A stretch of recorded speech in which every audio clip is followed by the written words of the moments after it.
Και ελάτε να το κόψω και σας δείχνω πώς είναι. Βλέπετε, έχει ψηθεί όλο. Μεταφέρω στο πιάτο και φυσικά θα το δοκιμάσω. Θα βάλω και τις πατάτες. Ήρθε η μεγάλη ώρα. Πάμε να το δοκιμάσω. Πρώτο το κρέας.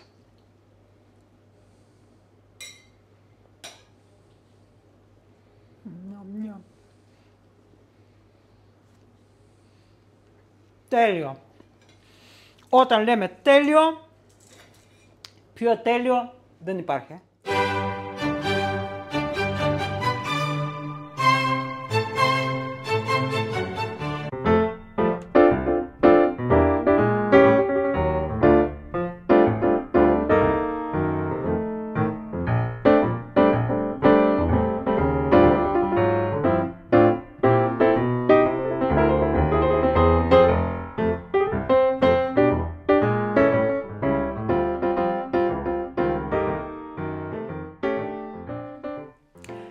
Καλησπέρα και πάλι. Με το που λέω καλησπέρα η Λίζα είναι εδώ. Έλα κορίτσι. Όχι, δεν θα φωνάς. Αφού θέλεις να... Ορίστε. Η Λίζα. Λοιπόν, είμαστε στο Melody of Taste του Ιταλμπίνα. Θα λέω είμαστε στο Melody of Taste with Λίζα. Λοιπόν, with Liza. Λοιπόν, και είναι ο Πελοπίδας και το κοτέτσι του φυσικά. Και σας καλωσορίζω πάλι στη κουζίνα μου. Αυτή τη φορά για άλλη μια συνταγή, όχι του γλυκού. Το προηγούμενο βίντεο είναι με βασιλόπιτα. Και τώρα θα φτιάξουμε το χριστουγεννιάτικο χοιρινό ή χριστουγεννιάτικο ή πρωτοχρονιάτικο, όπως θέλετε. Λοιπόν, μια καταπληκτική συνταγή που θα σας αρέσει πάρα πολύ. Επίσης αυτό που θέλω να σας δείξω είναι πατάτες baby αλλά γαλλικά για να το συνοδέψετε το χοιρινό. Και για να μην πολυλογούμε γιατί έχουμε αρκετή δουλειά, πάμε να ξεκινήσουμε, φύγαμε.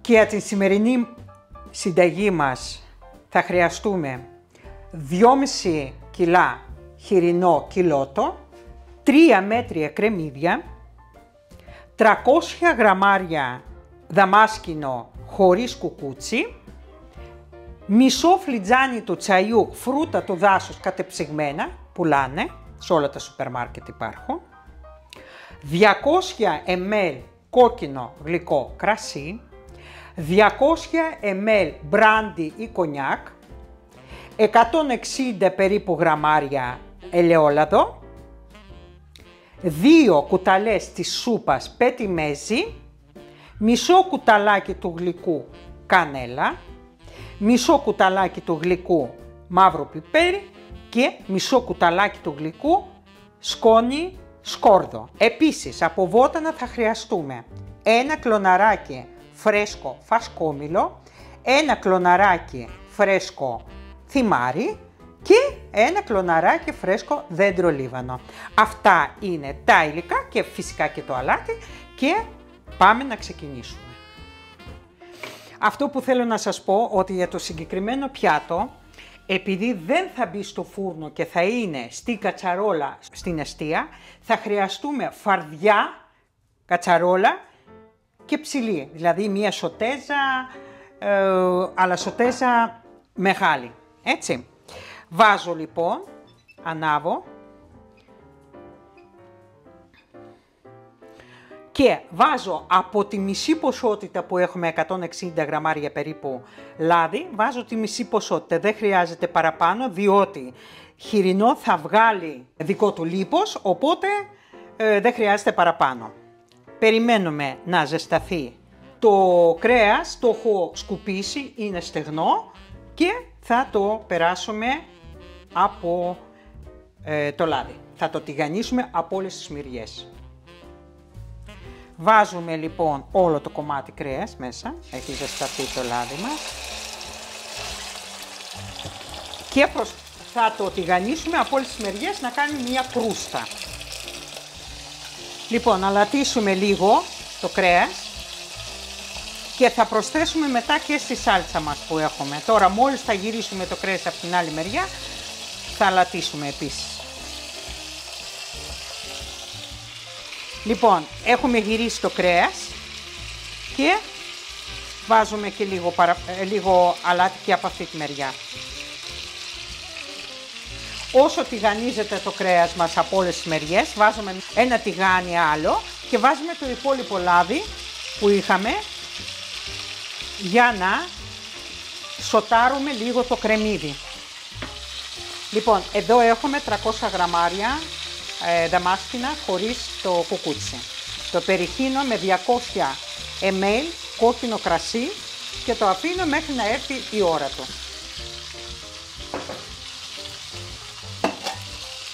Έχουμε κόψει 3 κρεμμύδια σε μεσοφέγγαρο και έχει ζεσταθεί το λάδι.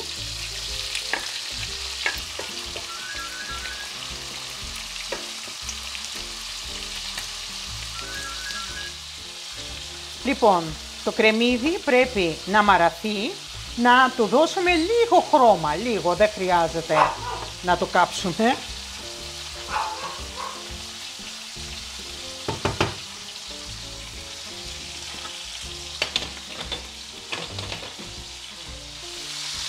Έχουμε τηγανίσει το κρέας, το έχω κόψει σε 2 κομμάτια μεγάλα γιατί ήταν πολύ μεγάλο και έχουμε τηγανίσει από όλες τις μεριές, βλέπετε πως έχει γίνει και το σβήνω με κονιάκ ή μπράντι. Θα περιμένουμε να εξατμιστεί το αλκοόλ, θα το γυρίσουμε μία να πάρει γεύση το άρωμα του κονιάκ και από την άλλη μεριά. Το κρεμμύδι μας είναι έτοιμο να μπει στο κρέας και θα δείτε τη συνέχεια. Λοιπόν, και αφού έχει εξατμιστεί το αλκοόλ, προσθέτουμε μέσα κρεμμύδι, να το πάμε παντού.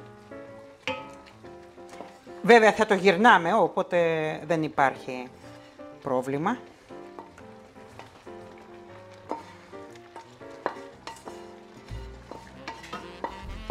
Έχουμε ζεστάνει νερό.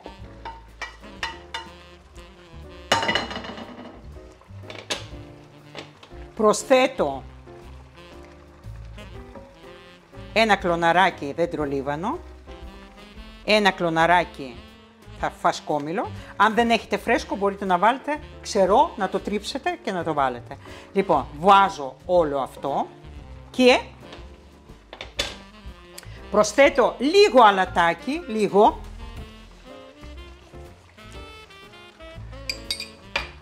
Και προσθέτω νερό μέχρι τη μέση του κρέατος.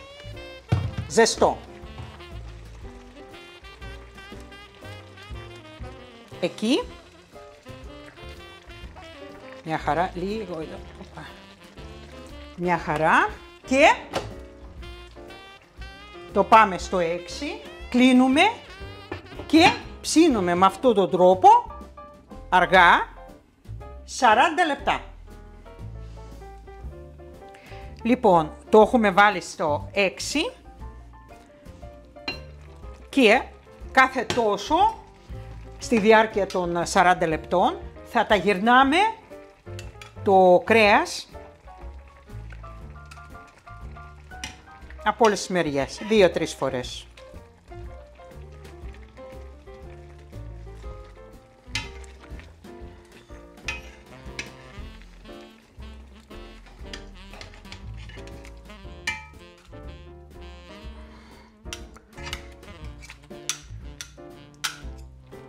Ωραία, κάτι έχει δώσει ένα άρωμα απίστευτο. Το κλείνουμε και περιμένουμε. Θα το ξαναγυρίσουμε πάλι. Έχω πλύνει τις baby πατάτες όλες με φλοιό, δεν έχω ξεφλουδίσει. Λοιπόν, βάζω λίγο αλάτι.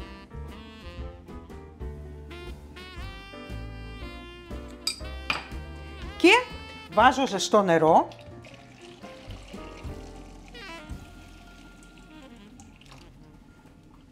Βάζω και ένα μικρό φυλαράκι δάφνη και από τη στιγμή που θα πάρει την πρώτη βράση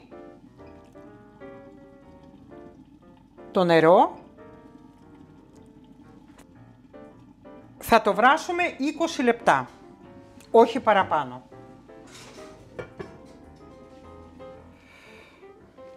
Λοιπόν, φρούτα του δάσους,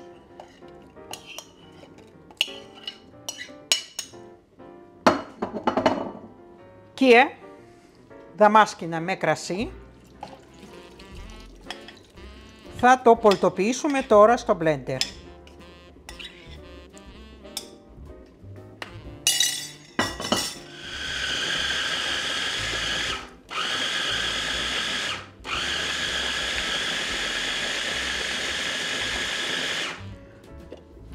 Θέλει ακόμα.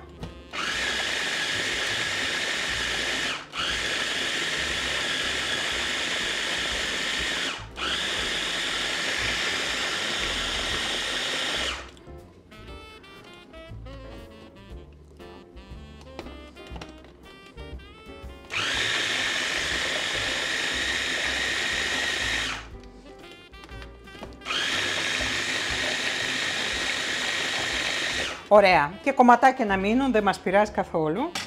Λοιπόν, βλέπετε τι έχουμε κάνει. Και περιμένει να μπει στη σάλτσα. Θα γυρίσουμε άλλη μια φορά. Πολύ ωραία. Και αυτό εδώ το κομμάτι.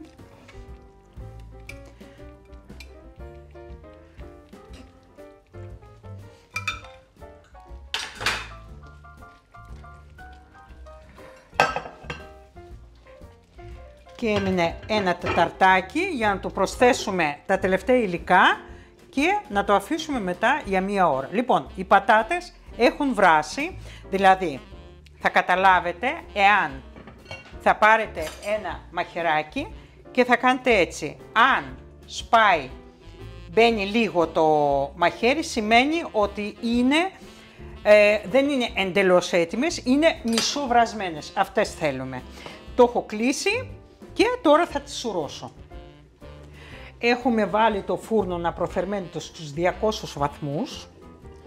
Λοιπόν, αραδιάζω τις πατάτες μέσα σε οποιοδήποτε ταψί ή σκεύος που έχετε και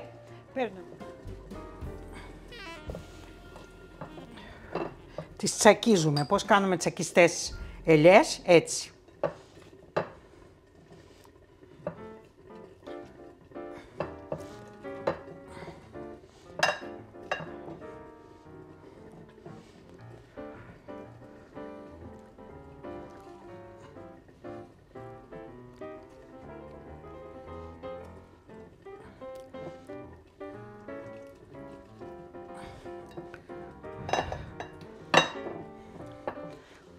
Έχω λιώσει στο μικροκυμάτων περίπου 80 γραμμάρια βούτυρο. Βάζω μέσα στο βούτυρο, λοιπόν, κρεμμύδι αποξηραμένο.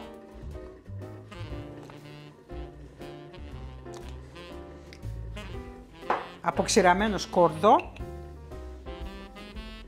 όχι πολύ, με τομάτι λίγο, μαύρο πιπέρι.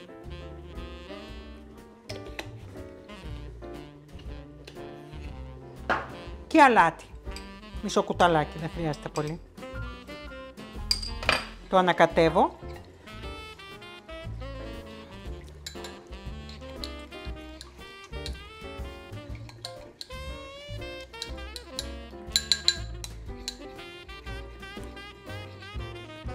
Και περιχύνω τις πατάτες μου.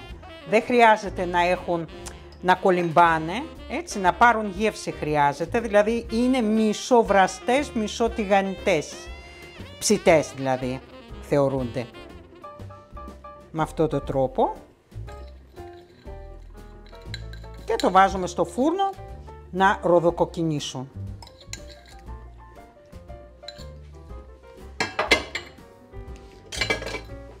Το βάζω στο φούρνο.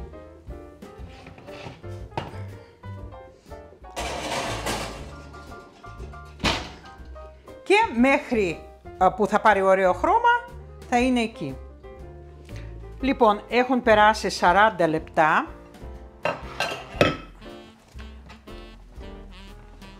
βγάζω το κρέας, βάζω ή σε πιατέλα, εγώ αυτό βρήκα τώρα αυτή τη στιγμή.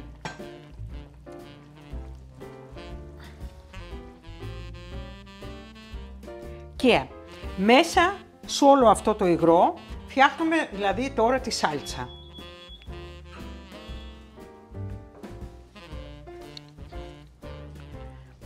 Λοιπόν, βγάζω όλα αυτά τα βότανα που έχω βάλει, δηλαδή το φασκόμηλο, το θυμάρι, το μαντάο και βγάζω μόνο το κλωναράκι και έχουμε και το, ορίστε, το δέντρο λιβανό. Λοιπόν, και όπως είναι η σάλτσα, βάζω μέσα τα φρούτα αποξηραμένα που έχουμε, αποξηραμένο δαμάσκηνο και κατεψυγμένα φρούτα του δάσους.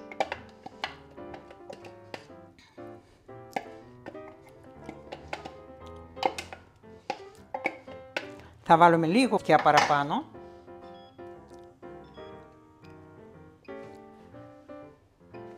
Ωραία, αραιώνουμε σιγά σιγά. Προσθέτω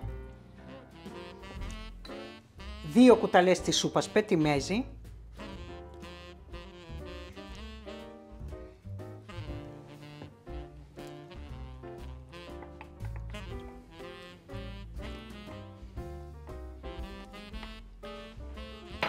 Μισό κουταλάκι του γλυκού κανέλα.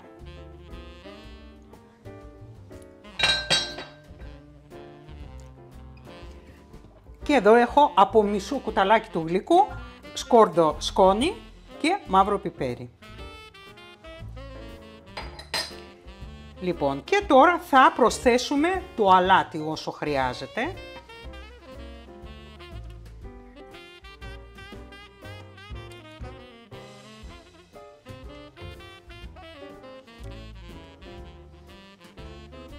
Θα δοκιμάσουμε διότι το κρέας το έχουμε αλατίσει, όχι πολύ, αλλά έχουμε βάλει αλάτι. Λίγο, δεν χρειάζεται πολύ. Τι ωραίο που είναι. Δοκιμάζω.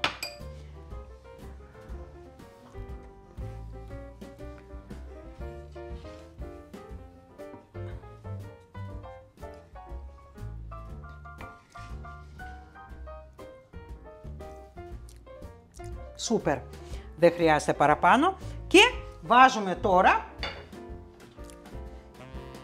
το κρέας πίσω να βράσει και στο ζουμί του, στη σάλτσα.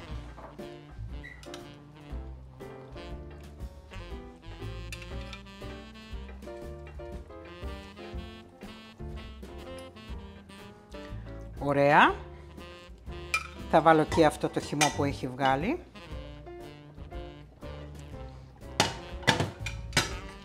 Και κατεβάζουμε στο 7 και ψήνουμε 1 ώρα και 1 τέταρτο. Στη διάρκεια θα το γυρίσουμε 1 φορά και είναι έτοιμο το κρέας μας. Μετά από 25 λεπτά περίπου, 25 με 30 λεπτά, δεν κράτησε την ώρα γιατί το πάω με τομάτι, πρέπει να ροδοκοκκινήσουν οι πατάτες. Εννοείται ότι θα είναι έτοιμες γιατί είναι μισοβραστές ήταν και πάμε να σερβίρουμε και το κρέας. Και ήρθε η ώρα να σερβίρουμε και το κρέας μας. Έχουμε κόψει 2 κομμάτια, το είδατε, γιατί ήταν πολύ μεγάλο και δεν μας βόλευε να το γυρνάμε. Οπότε σερβίρω μόνο 1 κομμάτι. Εσείς για το τραπέζι σας θα σερβίρετε όλο φυσικά. Λοιπόν, αφού έχουμε βάλει το 1 κομμάτι πάνω στη πιατέλα μαζί με τις πατάτες, βλέπετε και το χρώμα στις πατάτες, αυτό που θα κάνουμε, θα βάλουμε πάνω από το κρέας και λίγη σάλτσα. Λοιπόν, και περιχύνουμε με λίγη σάλτσα.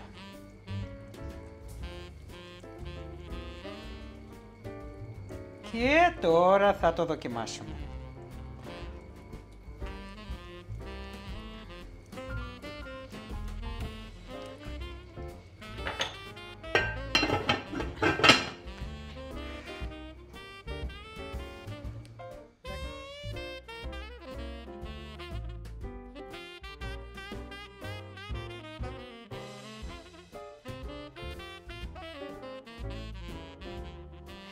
Και ελάτε να το κόψω.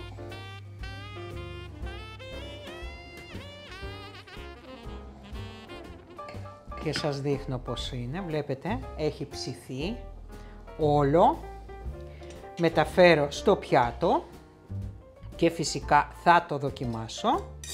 Θα βάλω και τις πατάτες.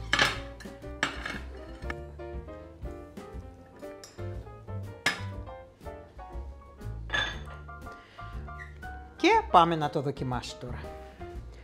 Ήρθε η μεγάλη ώρα. Πάμε να το δοκιμάσω. Πρώτο το κρέας.